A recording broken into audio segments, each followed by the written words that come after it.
Pagkatapos ng mahabang bakasyon, balik trabaho muli ang karamihan.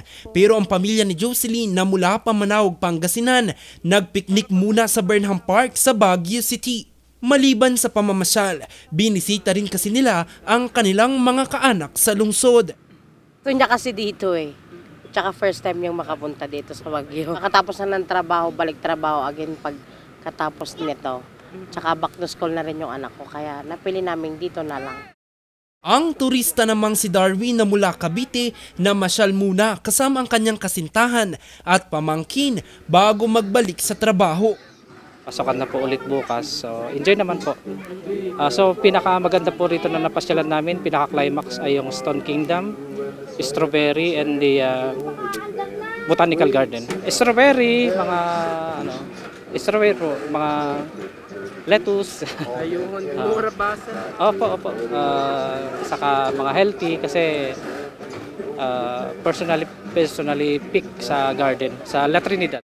Hindi tulad ng mga nagdaang linggo, kapansin-pansin na humupa na ang dagsa ng mga turista sa biking area ng Burnham Park at mga namamangka sa Burnham Lake.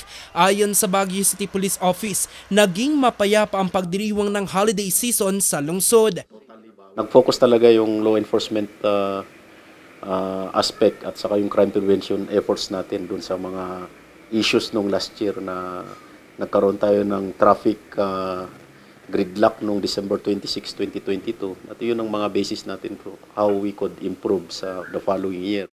Isa rin sa kanilang tinutukan ang sitwasyon ng daloy ng trapiko sa lungsod.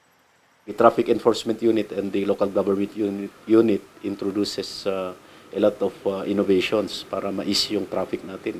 Just like yung tourist lane, yung mga